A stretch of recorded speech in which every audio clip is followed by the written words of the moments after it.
Okay, welcome everyone to today's Google Webmaster Central office hours.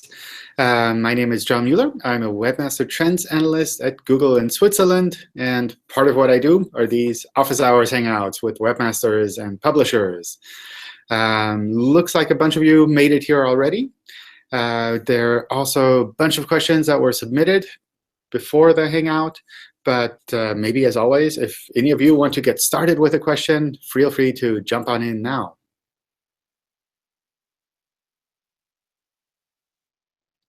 Or maybe it's too early. Everybody needs some coffee first. That's fine too. OK, I'll just run through some of the submitted questions. And as always, if you have any comments or questions around these questions and answers, feel free to jump on in. If anything comes to mind over time as we go through these, you're also welcome to jump in and ask new questions as well. And we'll have time towards the end for anything more specific from you as well. OK. So we're starting off with the most fun question. Whoops, someone has a bit of echo. Let me just mute you. Last week, Gary said that pruning content won't work, and this week you said it will. Like, what's up with that? I think we discussed this pretty much in detail in the last Hangout, so I would just go back and look at that. I think there are cases to be made for both sides there. And definitely, if you can improve your content in any way, then that's what I would strongly recommend doing. If it's something that you almost regret having put up on your website in the end, then obviously the clean way to do that is to take it down or to remove that content. So that's essentially the short version. But there's a bit more discussion around that in the previous Hangout, so I check that out. How does Google treat links to images on my site? Let's say I see people linking to images on my site. How does Google treat them? Is that a normal link? Because it's only a file and there are no other links pointing to that image deeper to my website, or from that image file to deeper in my website.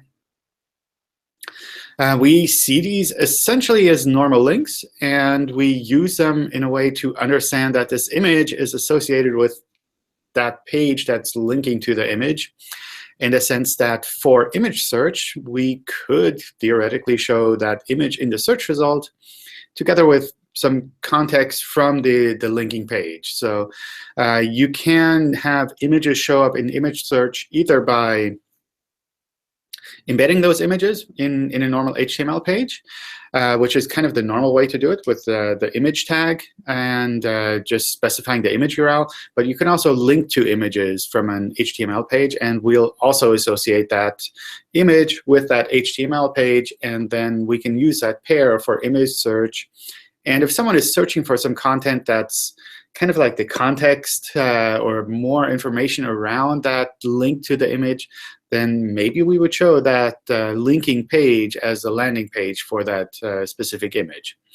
So that's essentially the primary connection there.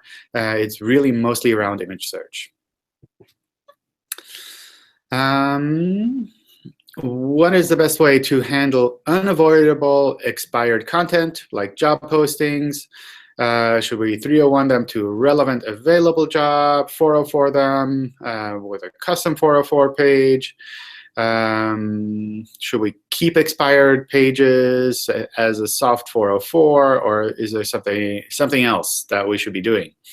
So maybe first of all, you kind of say unavoidable expired content as if that's a bad thing. I think that's perfectly natural on the web, that some content exists for a short period of time, and afterwards it's not relevant anymore, and you remove it. That's kind of how classified sites work. Any kind of listings that are temporarily available, that's completely normal, and that's something that I wouldn't say you should see as something bad. I think kind of like with the first question here, removing content when it's no longer relevant, I think is kind of the right approach here. So obviously, if you have something that you're replacing, like if you have an old listing and you're replacing it with a new listing and it's really the same thing, then 301 redirecting is the right approach here, because you're replacing one thing with something that's essentially the same. If you don't have a real replacement for that, then doing something along the line of a 404 or a no index is probably the right approach here. I've seen some sites kind of experiment with this in the sense that they try to find the right balance to make it possible for users to find some expired content, but not to keep that forever.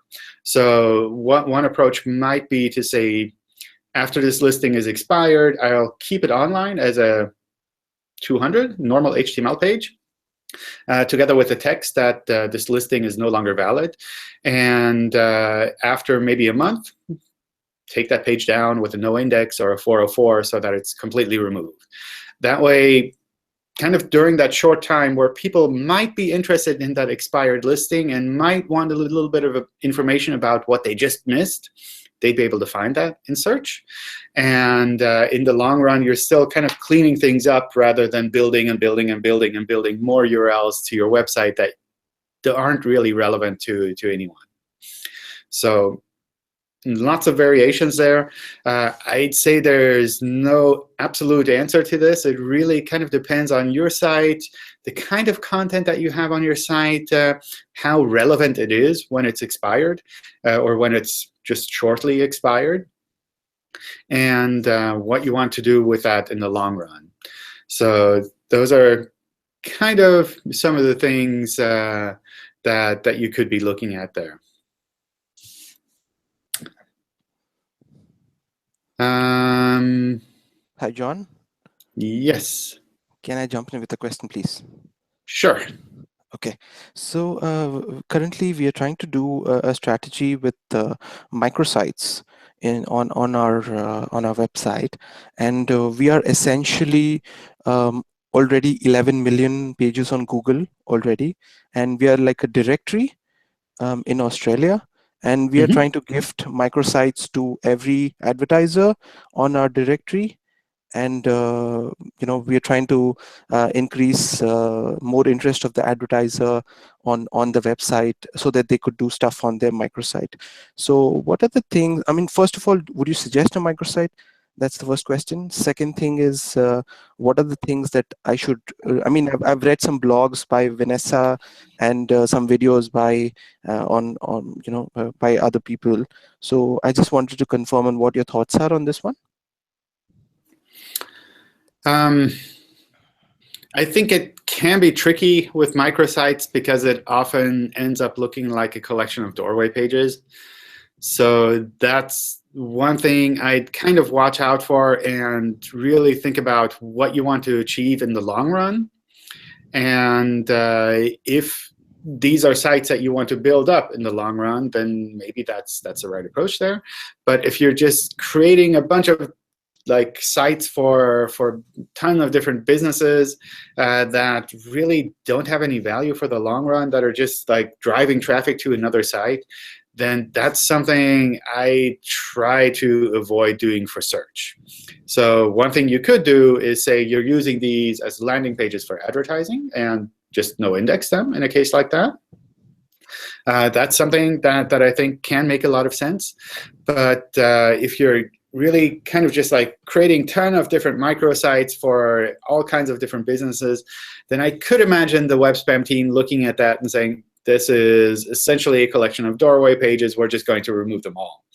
It's similarly, I could imagine our algorithms looking at that and saying, this is essentially kind of the same thing, also a collection of doorway pages, and we should just be demoting them all in search because they have no value of their own, because the real business actually has their own website, for example. Okay. So that's kind of what I would be looking at there. I'd be reluctant to just say, okay, we're just going to create thousands of microsites for our clients or our businesses that we interact with, and we don't really care about everything else because that might be a lot of work with very little actual gain in the end.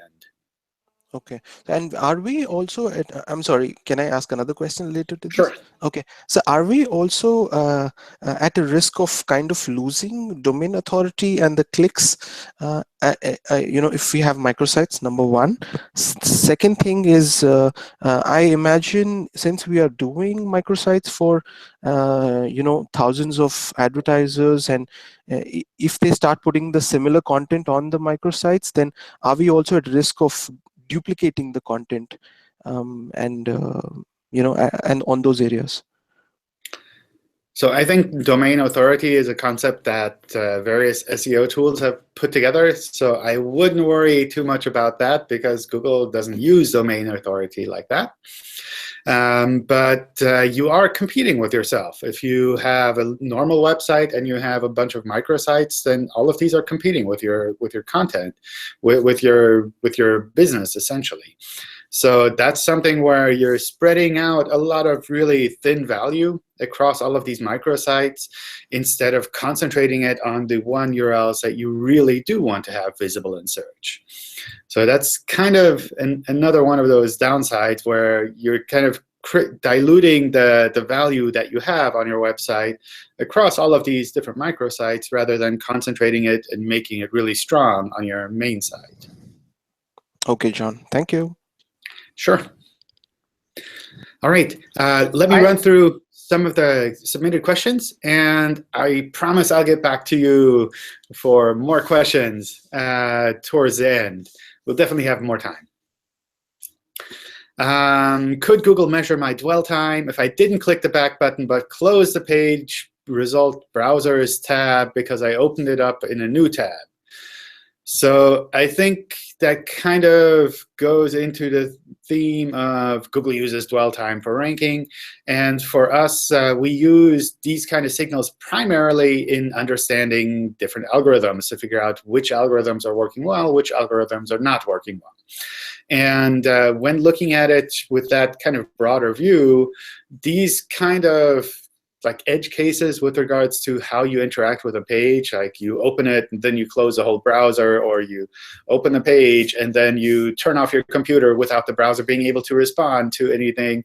All of these kind of edge cases usually kind of even out when we look at it in the bigger picture. So it's not so much that you really need to worry about what exactly Google is measuring there, because we're trying to essentially A/B test our algorithms. And for that, we do expect a lot of noise, and we kind of have to live with that. Should I have privacy policy in terms of service pages set to index or no index? I would definitely leave those indexable. That's normal content that people might want to find in search. So I would leave those indexable. I don't see any reason why you'd no index this type of content, because people might be searching for it and they expect to find something on your site around that. Some web design agencies are keeping expired domains from previous clients without redirecting them to a site. As a result, multiple duplicate URLs are live. Are those considered doorway pages? I suppose a link from those satellite domains can be dangerous. So first of all, I think it's a terrible practice for any kind of agency to keep a domain name hostage, essentially, from a client. I think if you're a client interacting with any agency and they have this policy that the domain name belongs to the agency and not to the client, I think you should probably go to a different agency, because this is terrible practice. If you create content for your website, you need to be able to keep that domain name. That's where you want to have that stable place on the web, regardless of who's currently working on the website. So that's I think the first thing to kind of mention here, if you're putting content out on your own domain name, then make sure that it's really your domain name and not something that you kind of have to pay an extra enormous fee to an agency to actually get that in the end.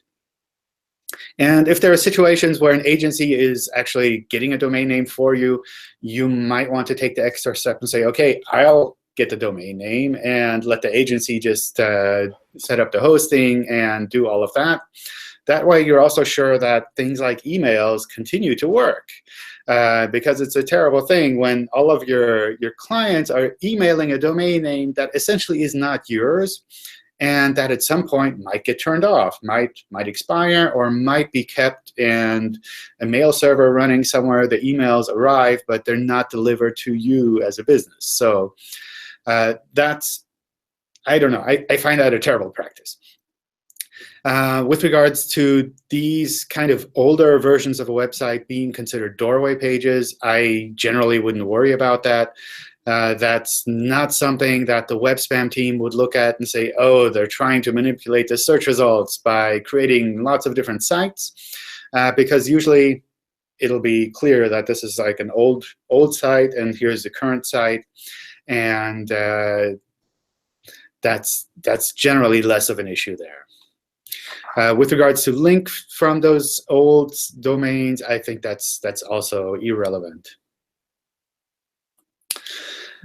Is right-click open in a new screen seen as a normal click?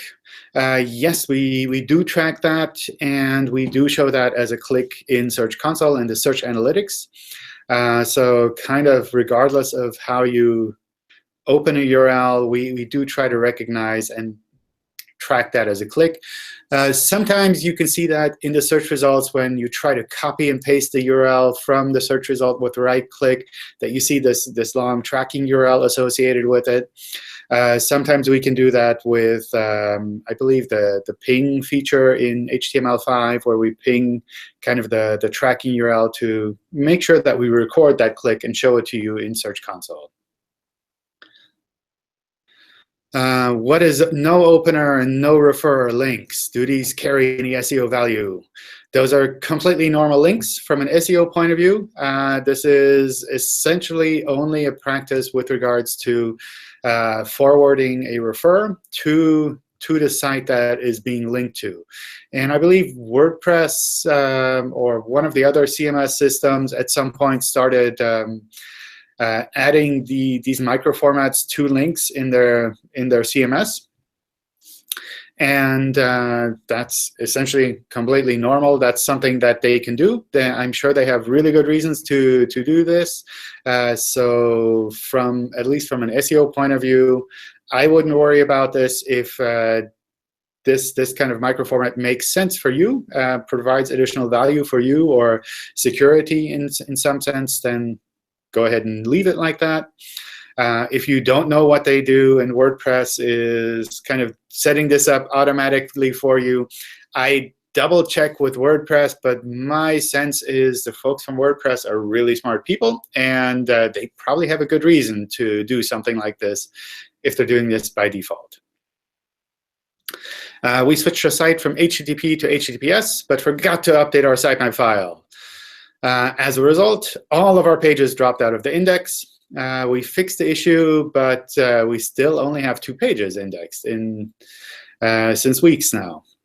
So I think, first of all, if you forget to update your sitemap file with a move to HTTPS, your pages should not drop out of the index. I suspect if they did drop out of the index, then there's something significantly broken somewhere with regards to the technical setup of these pages, and not with regards to the migration from HTTP to HTTPS for search. So in the worst case, what can happen with kind of this mixed migration with HTTP, HTTPS, is that we have some URLs indexed as HTTP, and some URLs are indexed as HTTPS. And it's not that these URLs drop out of the index completely. It's just that we have kind of the old version, because the sitemap file says the old version. And we also have the new version, which we found as well. And there's some competition between these two, which one we actually use. But it's not that the ranking would change. It's essentially just switching the URLs. So if you're seeing things drop out of the index completely, I would look for other sources of issues, like maybe no index tags that you accidentally activated, something in the robot's text file that's accidentally in there, maybe URL removals that you accidentally put into place. With URL removals in Search Console, you need to keep in mind that it removes both the HTTP and HTTPS versions, as well as www and non-www. So that might be something to kind of look out for. If you can't figure it out why these pages dropped, I'd recommend dropping by the Webmaster Help Forum. The folks there are really good at recognizing these kind of technical issues and can probably show you right away where these pages are being dropped and why they're being dropped. What are your thoughts on backlinks from websites with a high domain authority that people pay for? So as I mentioned before, we don't really use the domain authority that various SEO tools use. I think it can be useful information from an SEO point of view to kind of get a rough overview of how these tools see those sites. But you need to take it with a grain of salt and understand that Google is not looking up the domain authority based on what these SEO tools create and not using that like that in search.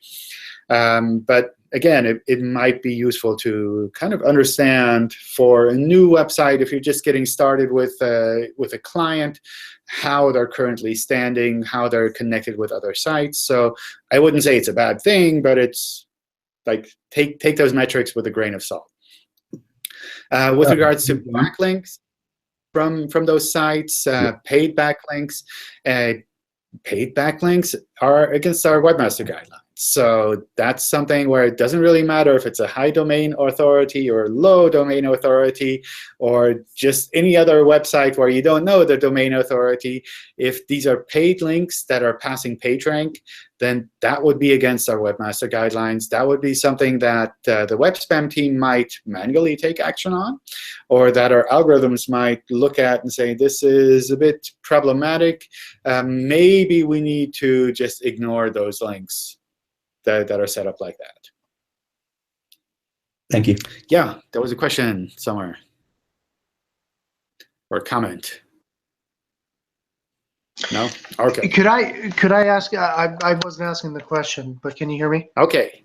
Yes. OK, so my question has to do with bringing it back to microsites. I was wondering about, I've got like a dentist who contacted me. He says, oh, my SEO company says, we'll create you a name for cosmetic dentist your city, and then Invisalign your city, and dental implants your city, just going EMDs across the board. And that they're going to use supposedly unique content, but maybe duplicate content. But duplicate content aside, what do you think about that strategy? I mean, obviously, you want one domain. You want it to be whole. You want to have backlinks going to it and have a brand. But what do you think about that strategy when in lower competition markets, the argument is it works and it's easier than building a brand and building backlinks and actually doing things the right way? I don't know if you could really say it works that easily, but it's something where I think you're kind of playing the game of doing some things for temporary gain that might be more problematic in the long run. So all of these kind of microsites that you're creating, if someone from the website team looks at that and says, well, these are all microsites, we'll just kind of take them all out. On the one hand, that might be something that affects your main site as well, because it's kind of a part of this collection of microsites. So that's one thing I'd kind of worry about there. The other thing is that by spending so much time on creating all of these individual sites, you're kind of neglecting your main site. And that's something where it might happen that other people compete with you in a stronger way in some of these markets. And then suddenly your main site, because it's just kind of OK and not as great as it could be if you had spent more time actually working on that, suddenly you have more stronger competition that's actually outperforming you in search because they're more focused on their own site. So that's kind of what I would look at there. And I do know we have some algorithms that explicitly kind of look for this situation where we see kind of lower quality EMD sites, and we try to figure out how they're connected and say, well, all of these are essentially the same thing. We're just going to demote them in search and pick maybe one of these to show in the search results. So in the end, what might happen is you spend so much time creating all of these microsites, and only one of them is actually shown in search, which isn't really what you're trying to do there. The thing where I could see microsites being useful is if you're using them for advertising. So if you're not explicitly doing them for search, but rather you're using them maybe for print advertising landing pages where you kind of want to have a short and unique URL that points to a specific part of the services or the content that you have. And for that, I definitely see kind of a good use case to have kind of these EMD-style domain names. But again, for search, I'd really recommend trying to focus on one main site and just kind of bringing all of that content into that one site and making that as strong as possible. That makes sense. There is one more question, totally unrelated, that is just totally a buzz in the dental industry. Everyone is wondering, where have my Google reviews gone? And I don't know if this is the appropriate forum for that. I don't know if it's another department of Google, but some people are wondering, there's a lot of theories going around, but some people are wondering if it has anything to do with automated tools that allow you to text to your patient or your customer or email to them, and it's a real review, but they're given, you know, an easy way straight to Google reviews. And some people are wondering if it has something to do with using those programs. I don't know how these reviews are handled. I do know there's a lot of spam that's happening in the review space, so I'm sure there probably is a lot of work happening on Google's side to try to figure out which reviews are really relevant and which reviews are really worth showing in on these kind of location pages. But I don't really know what specifically is happening with dentist reviews. I believe there's, on the one hand, a help forum specifically for Google My Business. I'd post there, maybe give some information, some sample sites, queries where you're seeing this has happened, maybe screenshots if you have anything like that, so that the people there can kind of give you more specific advice. Because just going there and saying dentist reviews are missing makes it really hard for people to try to figure out what exactly might be flagged there or what exactly might have been picked up there. Thank you. Yeah, you know, it's just kind of like it's being treated like a pandemic almost. It's like, oh, you know, I got 500 reviews and now I got 400, and it's all happening at once. So I guess it probably has something to do with the filtering. The algorithm is maturing, I guess. Yeah, I also don't know what the policies are there with regards to how you're allowed to kind of promote reviews to your clients. I don't really know. So I really double check with them. Thank you.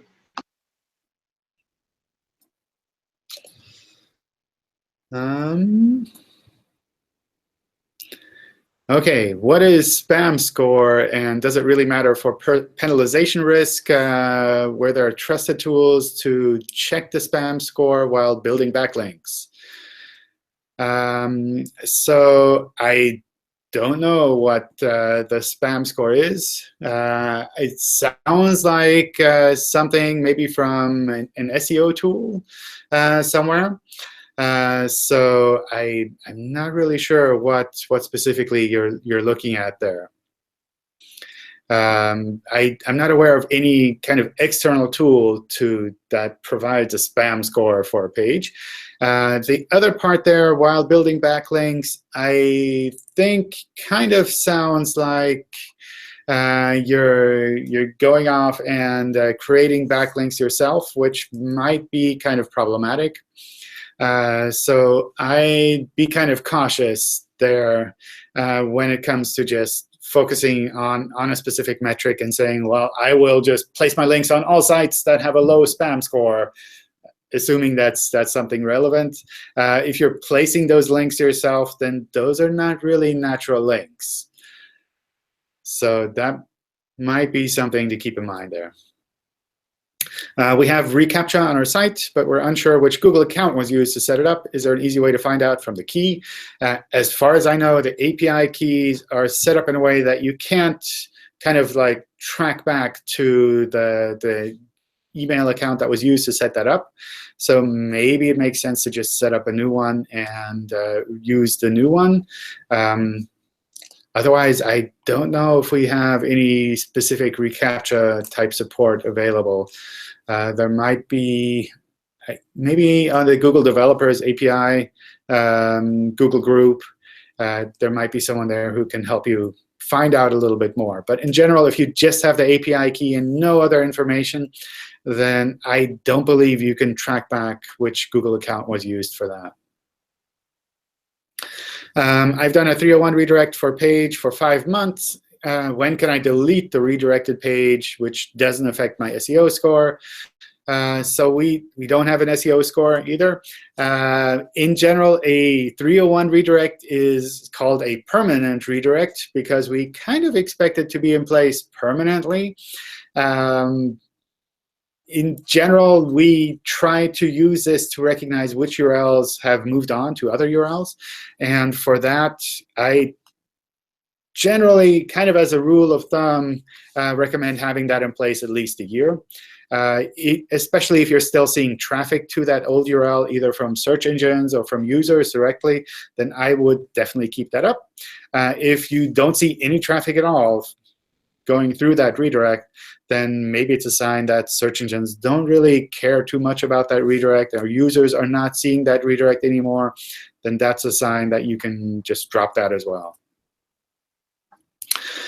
Page speed is extremely important to me. When using GT metrics, one recommendation always comes to haunt me, and it's regarding to leverage browser caching,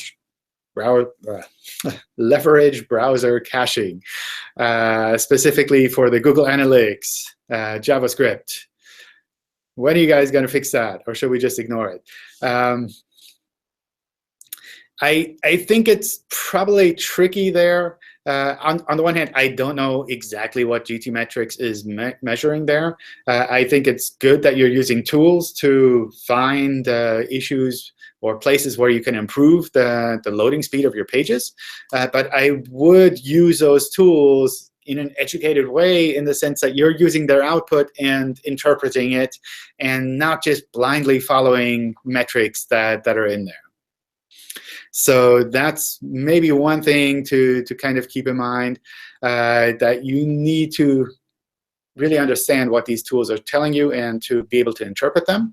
The other thing is that I know a lot of the JavaScript that we serve is served in a dynamic way, in the sense that we try to recognize what user is actually accessing the JavaScript, and we serve a kind of a locally optimized version of that JavaScript to those users.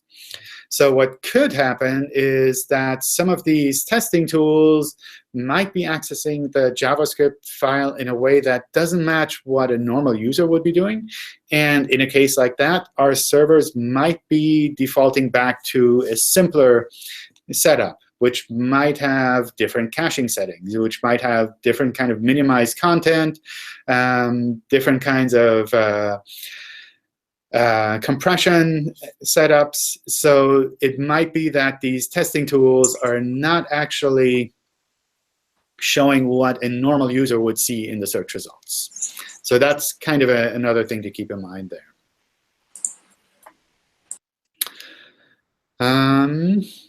Let me double check. I think there's some questions in the chat. OK, I've redirected the page with a 301 redirect. When's the best time to remove that? I think we covered that. How do we check if that domain name we're getting isn't tainted? Tainted. Yeah, I think that's tricky to kind of test for. In general, if there's a domain name that we remove completely for web spam reasons, then that would be because of something that was hosted on that domain name. So if you go in there and you create new content on a domain, and it has previously been removed from search completely because of maybe the old content on there, you can do a reconsideration request, and essentially you have that domain name back essentially just as it was before. The tricky part, I think, is when you have a domain name that was used and that has a lot of problematic links associated with that. Then that's something which might make it a bit harder for you to kind of build on in the sense that you have kind of all of these connections by default just by kind of buying that property in kind of a bad part of the city, essentially, that's associated with your domain. And cleaning that up can sometimes be tricky, can sometimes take a lot of time. So that's something where you can use various external tools to look up the links to a domain name and kind of make a judgment call there and see, was this domain name used in a kind of a reasonable way in the past, or was it used in a really problematic way?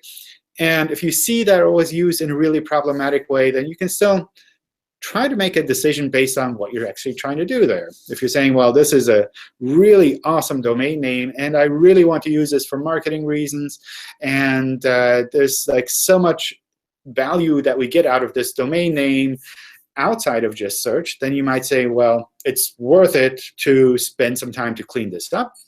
Or it's worth it to say, well, it might take a bit of time for this actually to be visible properly in search, because everything kind of has to be built on top of this shaky foundation.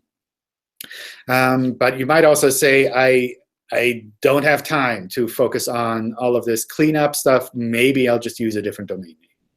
So those are kind of the decisions that you can make there. And sometimes a really awesome domain name is something that you don't want to pass on just because it has a bit of weird history. And maybe that's something you can clean up on the side while you're still using your previous domain name, and then switch over when you're sure that all of the old stuff has been cleaned up.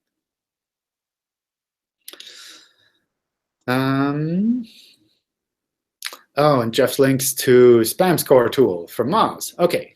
I didn't know that. Cool. What's the best practice for moving sites to HTTPS, considering them as properties in Search Console? I would take a look at this in our help documentation. We have a lot of information on moving from HTTP to HTTPS.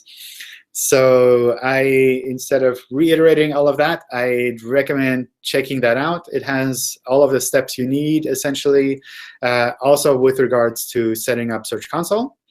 What is mixed content? Mixed content is generally referred to when the page itself is on HTTPS, but you have some content within that page that is not HTTPS.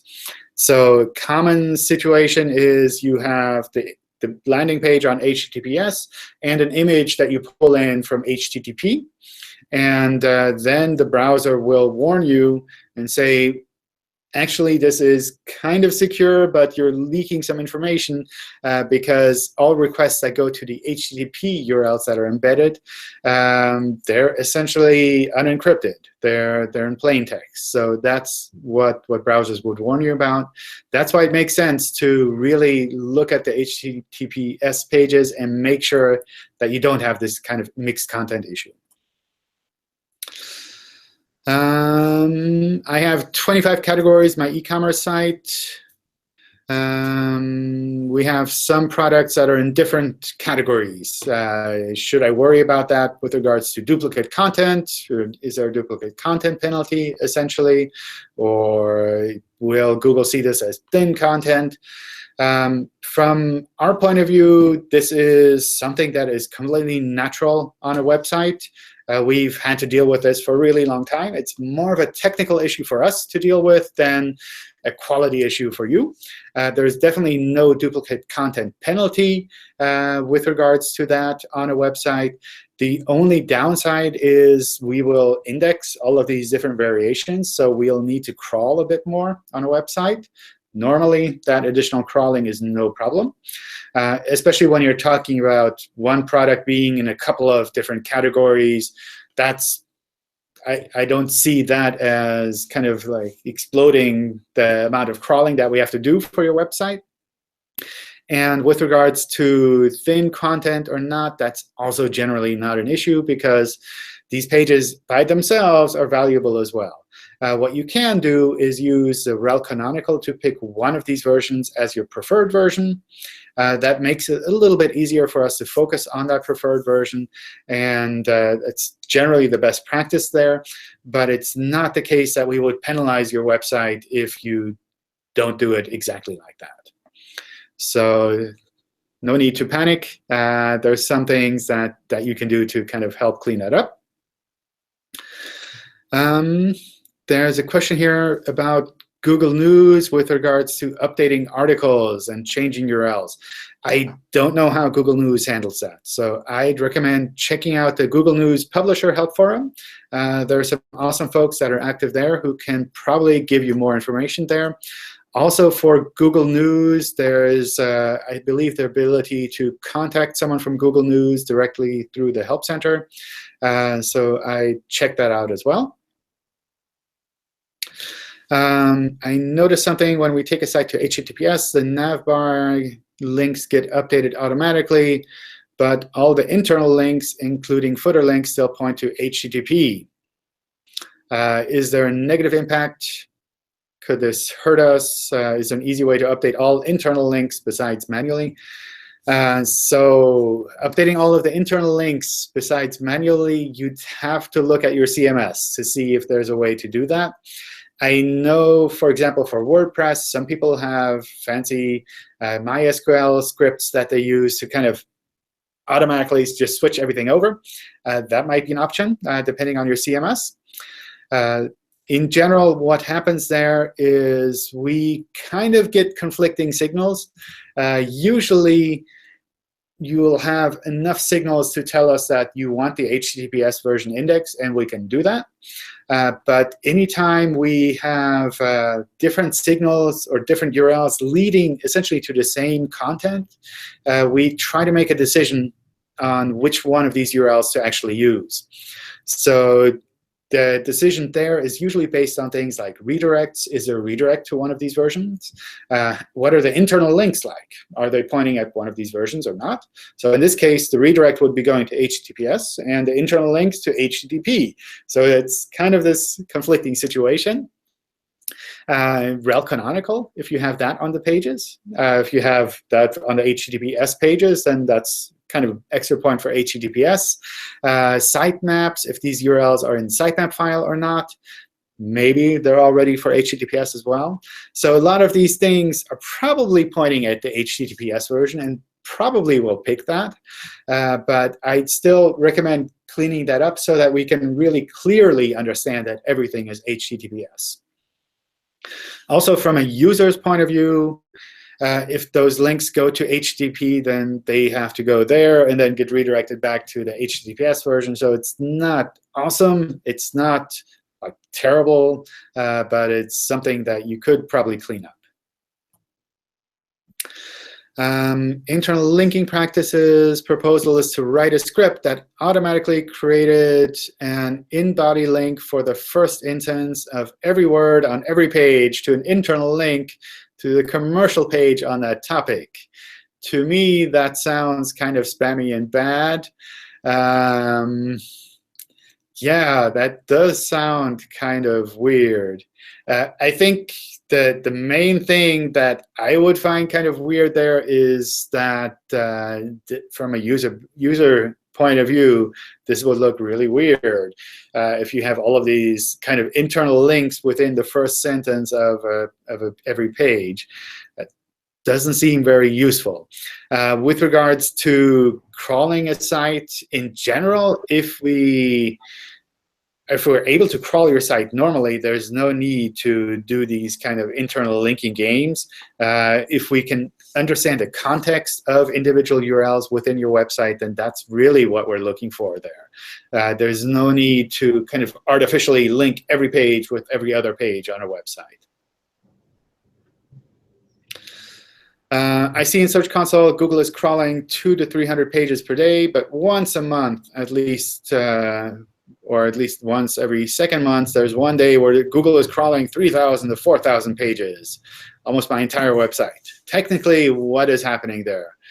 Is this some kind of reconsideration from Google? How should I take that day? I think this is just our algorithms having a weird day every now and then. I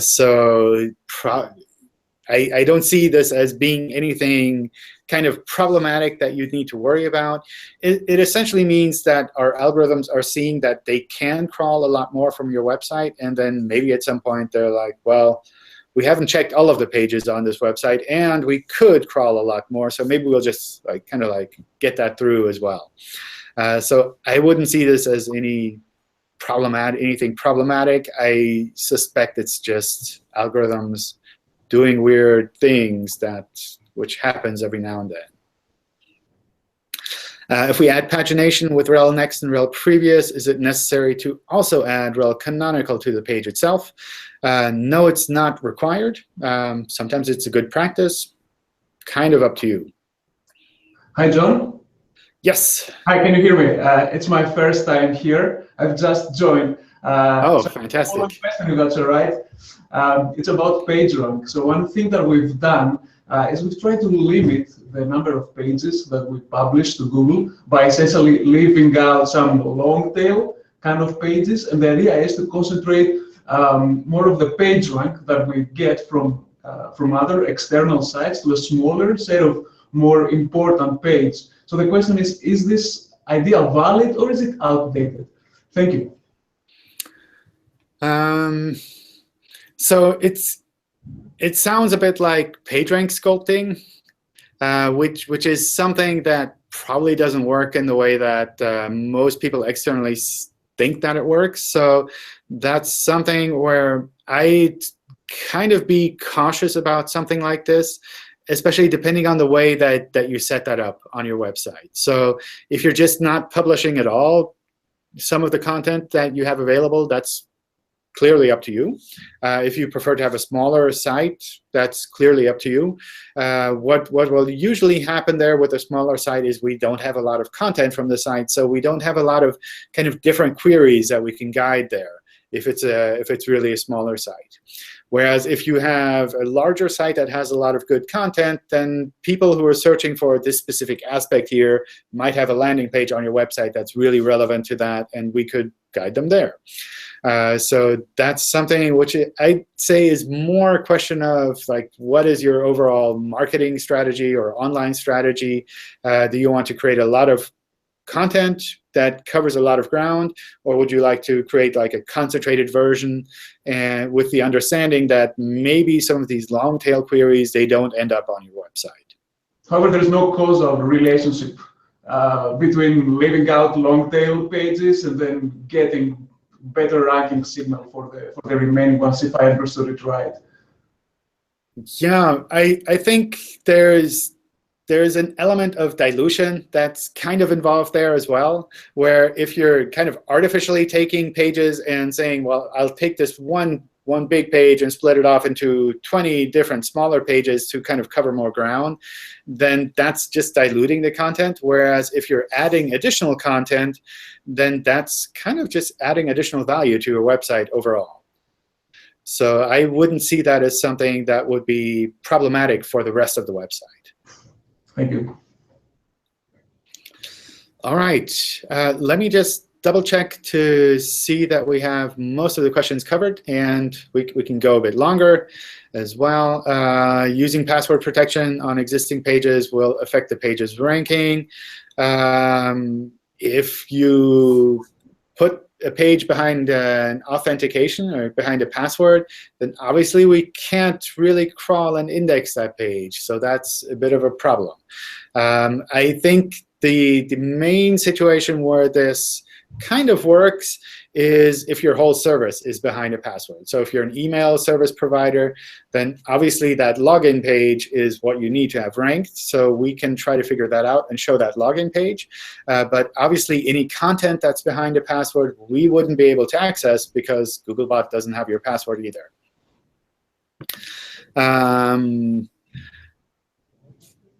We're a nonprofit, and people like to help us with product tutorials, but they might also post this content on their own blog, which is duplicate content. What's the best way to deal with this, as they want to help, but we don't want to be penalized? Good question. So the best way to deal with this is to pick one of these URLs as the canonical and to have the other versions of that content with a rel canonical pointing to your main version.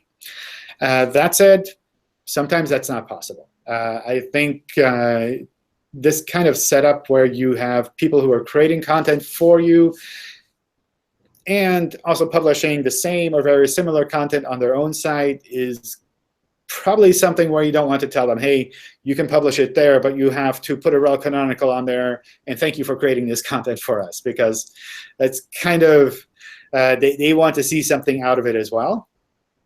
In general, what I'd recommend doing there is just making sure that the content that's created is clearly kind of focused on you, on your side as well. So regardless of where users see that content, you get something out of that. So for example, if this is content about a no-profit, or if this is ways that people are interacting with a nonprofit and they kind of mention your nonprofit, and the video or whatever content that they're creating is kind of about your nonprofit, then regardless of where users will see this content, they'll understand that it's associated with your website, and you can kind of get some indirect value out of that.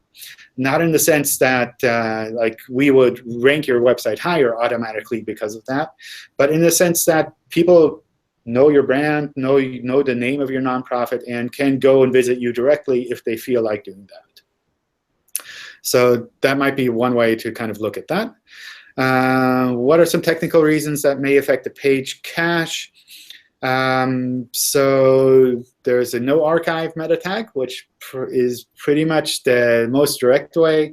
If a page is in JavaScript, then we only cache the HTML version, so we don't see the JavaScript version in the cache, or we don't show it in the cache. And sometimes we just don't show a cache at all. That's something where sometimes for technical reasons, we just say, well, we don't have a cache version of this page available, and that's completely normal as well. Why does Google recommend no indexing tag pages? Is it because of a lot of pagination? Can't Google handle that? So usually tag pages tend to be fairly low quality, and they tend to look a lot like search results pages. And usually it doesn't make that much sense to show those in the search results. And instead, what we try to do is focus on the actual content on the website, which is kind of why people tend to no index tag pages, because they don't really provide a lot of extra value there. Oh, wow. More and more questions are coming. We have an e-commerce site with hundreds of products that are identical in specification and only differ in print design. We can't combine them all on one page for practical purpose. Can we set a canonical to the main product category? So what usually happens with the rel canonical is that our systems try to look at both of those pages and figure out if these pages are really equivalent with regards to the content. And if they're not equivalent, then we generally try to drop the rel canonical to avoid causing any issues. So what might be happening there is like you have this one version maybe of a T-shirt, and you have this general T-shirt category page, our algorithms might say that these are not equivalent enough to actually merit kind of trusting that rel canonical, so maybe we wouldn't actually use that. So my recommendation there would be to just have all of these separate. If these are really unique in the sense that you can't put them on one page, then I would just keep them separate. Keep them separately indexed so that, for example, in the case of a T-shirt, people can search for, I don't know, Star Wars pork T-shirt, and end up on a landing page that is specific to that new creature that they put in Star Wars. Otherwise, like just using a rel canonical to the category page, I would recommend not actually doing. I mean, you can try it, and maybe we'll actually follow it. But for the most part, it's kind of iffy if we would actually pick that up and follow it like that. What I generally recommend doing when it comes to things that are more equivalent, so if you're talking about T-shirts and you have a specific T-shirt design, then like the sizes or maybe the T-shirt material, the color of the base T-shirt, maybe that's more of an attribute than an actual different product. And in that case, I'd recommend putting all of those different product attributes on one single product page. So you'd have one landing page for this Star Wars T-shirt design, and it just lists all of these variations of different sizes and backgrounds and materials on that page, so that you have one page for all of these different variations, and you have that as the canonical. Hi, John. What's the difference between .tech and .com and .com.ar? So .tech and .com are generic top-level domains. All of the new domain names or top-level domains that are coming out are seen as generic from our side. So you can set geo-targeting to whatever you want. .com.ar, I believe, is for Argentina, which means it's already geo-targeted for Argentina. You can't set geo-targeting to other countries. You can put an international site on an Argentinian domain name, but you can't, for example, take a .ar domain and say, I want to target users in France and set my geo-targeting to France, because we would kind of block that in Search Console. Hi, John. Hi. Since we are a small company and we have a website, we are content, more than 500 content blogs are available now. So if you every day, my question is that we are using in website, that blog is available, and there is a 300 to 400 content also is there. So these contents are day by day going, it is going old now. So there is a chance to reuse that content for optimizing the site or improvement of the site. So you'd like to reuse like an old blog post, yes, and publish it new again. In general, you can do that. I would avoid just reusing old blog posts and republishing them. Instead, what you could do is either take the old blog post and just enhance that, so that you have one version of this content that grows in value over time. Or you could redirect the old URL to the new URL and kind of build the content out on that new URL. So sometimes, for example, you have a date in the URL itself, and you want to make sure that that date reflects the current date because you've added more information to this page. And in a case like that, you'd probably want to redirect. But if you're building out content on a site in general, I'd recommend just using the old URLs and keeping those as much as possible. Anytime you make URL changes, it takes a bit of time to actually reprocess that. So I recommend trying to keep the old URLs as much as possible. So we have to add the content, or we have to change the date stamp only? It depends on what you want to do. Yeah, you can add new content to it. You can add like an updated date on the page itself, so that users, when they go to this page, they recognize that there was actually something changed on the specific date. I think keeping the old date on there can also be fine, saying, well, originally published on this date and last updated on this date, for example. That can be reasonable as well. Okay. So since some content you are not, sometimes it is not possible to produce as a text, but it is a video content. So when I'm posting a video content as a blog, it is 100% required to should I add the text or blog video blog also it's good enough for the SEO. So we don't understand what is actually taking place within the video content.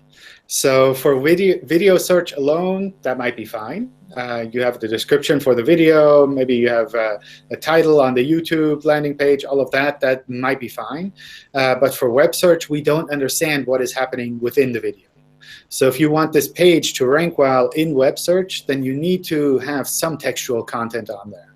And that's the same with images. So the really common scenario is that a photographer will put their photos online, but they don't have any additional text to those photos.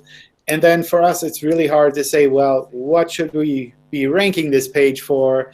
It basically just says Nikon camera, and these are the settings on this page. So having textual content in addition to any of these multimedia content is a great way to make these pages relevant for web search specifically. Yeah, thank you. Thank you, John. Thank you. Sure. All right. More questions from any of you? What else is on your mind? Sure, John. Okay, so I wanted to get your thoughts a little bit on the crawling, basically, right? So my question would be that what influences crawl in terms of sitemap versus the HTML sitemap? Because what we're trying out an experiment is that we've submitted 1,200 URLs via an Atom sitemap. And we are also trying to do an HTML sitemap. Now we've managed to index 600 only, but things are not moving after that. So we are wondering on how to improve that, and how to keep the crawler happy, basically. Okay. How to improve the crawling, essentially. So in general, if you're submitting these URLs with a sitemap file, then you're already telling us that these exist. What helps, and in addition, is for us to be able to recognize those URLs within the website. So when we crawl the website, that we find the internal links to the same URLs as well. That way also kind of helps to make sure that we use the same URLs as in the sitemap file. And you'll see that reflected in the index count for the sitemap file. The other thing to keep in mind is that we don't index everything that we run across. So it's completely normal for us to say we get 1,000 URLs by sitemap file, and we don't know this website. We don't really know how important it is to actually index all of this content. Maybe we'll just index, I don't know, 500 of these URLs or 100 or something like that. And this is something that improves over time, of course. As we recognize that your site is really important and really good, then we can start to crawl and index more and more of the pages on your website. But especially in the beginning, we might be a bit more conservative and say, well, we see there are a couple thousand URLs in the sitemap file. We don't really know how important this website is. We don't know how we should kind of treat this overall.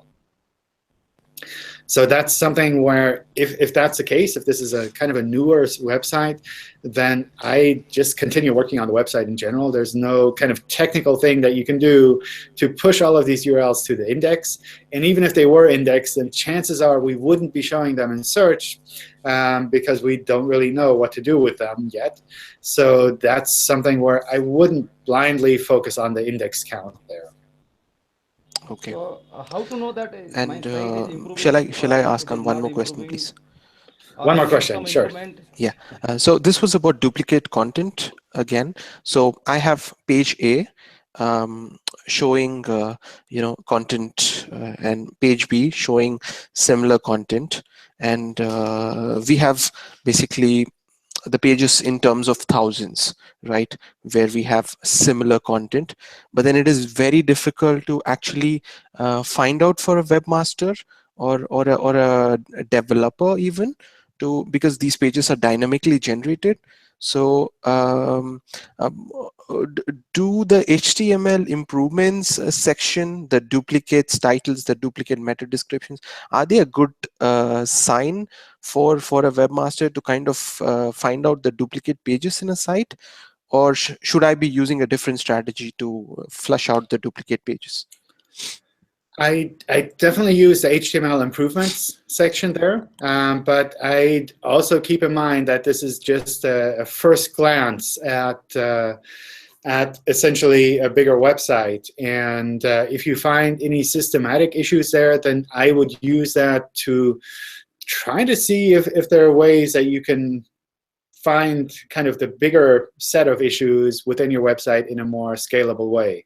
Especially if you're saying these pages are generated dynamically, then I kind of worry that maybe the algorithms are set up on your side in a way that you're generating way too many pages than you actually need to generate, and that you need to tweak the kind of underlying server setup on your end rather than just adjusting individual pages manually.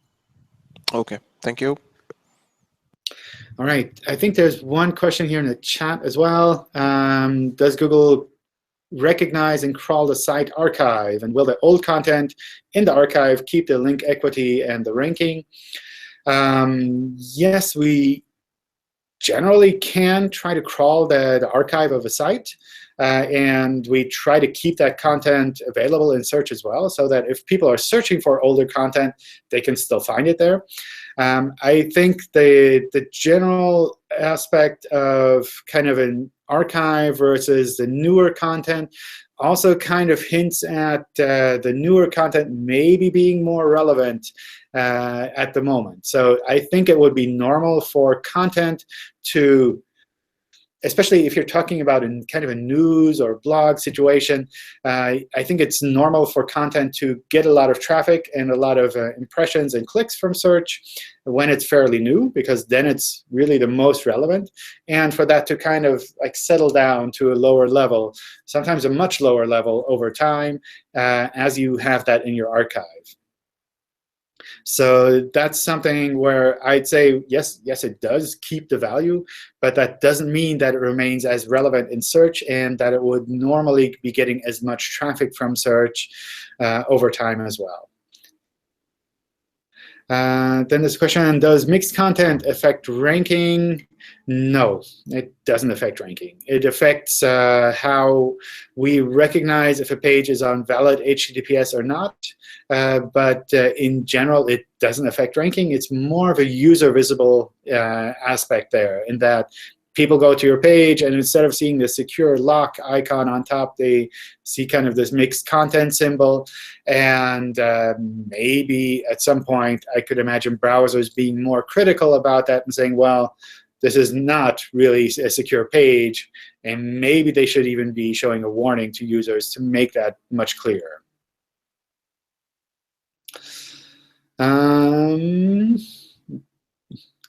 Jeff asks if that's like browsers like Chrome. I think pretty much all modern browsers are kind of taking a stance on promoting secure content. So I've seen Firefox do a lot in that regard as well. I suspect Safari and Internet Explorer are also doing similar things. So it's not just the case that Chrome is like out to get the webmasters.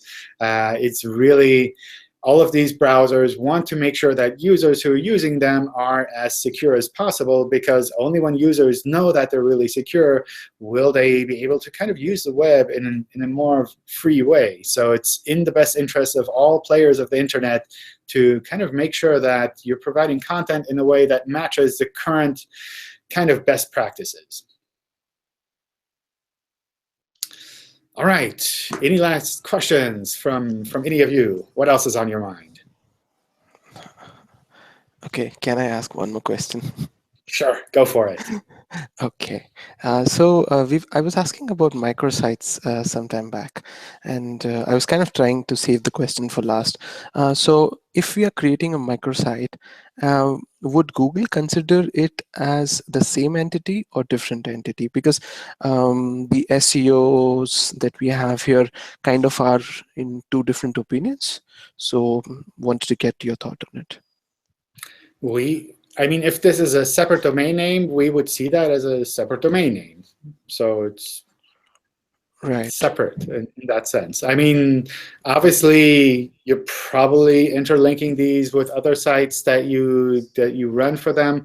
So that's something where the connection is generally clear. But overall, we would see that as a separate website. That doesn't mean we would show it separately in the search results. We do filter things out in the search results, even if we know that they're separate websites. Hello, John. Hi. I want to ask a product, for example, a product linked from more than one category. May weight more in ranking signals because it's a link to that product? I don't know if you can say it's like higher value because it's linked from multiple categories.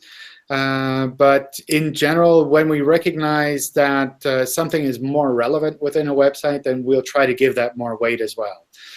So common scenario is when something is linked from the home page or from the higher level category pages, then that tells us this maybe lower level page is actually not just any random lower level page, but it's actually an important one within the website. So with that in mind, it can help us to understand that these are actually relevant articles within this website. Just by having it listed in multiple category pages, I don't think that would be kind of like that strong of a signal. But obviously, these things do add up across a website. OK, thank you. All right, I think there's another question about expired content. What's the best way to handle expired content? If we unpublish the article, then it will create a gap in the content and a traffic loss. So it looks like an archive could be the only answer here. So in general, if it's expired content, it's kind of up to you to figure out how important this content is in the long run. And you might decide to keep it for a certain period of time and then remove it. You might say this is a part of our company history. We want to keep this forever in maybe our news archive or in our blog archive, and then you'd want to keep that. So that's kind of the trade-offs that I would make there. With regards to kind of a loss of content and traffic, obviously, if people are searching explicitly for that piece of content and you remove it from your website, then we wouldn't be able to show your website for that piece of content because it's no longer on your website. But in general, when it comes to kind of archive material that you put into the archive, usually it's less something that people are still searching for. But again, it really kind of depends on your website and on what people are doing to try to find your website. And that's something you can look at in Search Console, for example, in Search Analytics, especially if you have your archive set up under separate URLs, like maybe /archive, or you have your content organized by year. Then you could look up that, I don't know, year 2001, 2002, and pull out those pages separately in Search Analytics, and then see how much traffic is actually going there, or which of these pages are actually driving the most traffic for that part of your website. And based on that, you can make a decision and say, well, I am going to clean this out because it's really something that nobody ever cares about anymore. We wrote about, I don't know, a puppy that visited the office in 1999, and maybe that's not so relevant anymore. On the other hand, it might be that people are actually interested in some of the older content that you put out, and that's not something that you'd want to remove. So kind of up to you. Hi, John. One more question, please. All right, one last one. Yeah, thank you. If we allow Google to index the tags, for example, are the content generated from this seen as thin content? Not by default. So it's not that we say this is a tag page, therefore it's a bad page. Sometimes tag pages can be useful, but a lot of times, especially when people use like tons of tags across all of their pages. I know it's about the crawling time from Google, but I'm not sure if it's about the Panda. Yeah, so if it's just about crawling, then having a no index there or not generally doesn't affect crawling that much. So we probably crawl those pages a little bit less if they have a no index over time, but it's not that we would crawl them. We would never crawl them. So usually from a crawling point of view, that's not something you need to worry about. And from the Panda point of view? From a general kind of quality point of view, it really depends on how you set these pages up. I've seen some really good category pages, which are essentially tag pages as well. And it definitely makes sense to keep those on a website because they have kind of a bigger theme and more information about that tag or category. But on the other hand, I also see a lot of tag pages that are essentially just random search results pages, which don't really provide a lot of value, which are essentially only useful to crawl the website and kind of find different articles on the website. And for that, you'd usually have a normal URL structure anyway, so probably you don't need them that much. And probably, or sometimes at least, you don't need them for users either. So if you look at your analytics, like you can kind of tell, are users actually using these tag pages or not? Or are we just kind of creating tag pages because we thought creating tag pages would be a good thing? OK, thank you. All right. So with that, let's take a break here. Thank you for all of the questions, and thank you for sticking around for so long. I hope I was able to answer some of those questions as well. Maybe I'll see you all again in the future. I will be in Mountain View next week.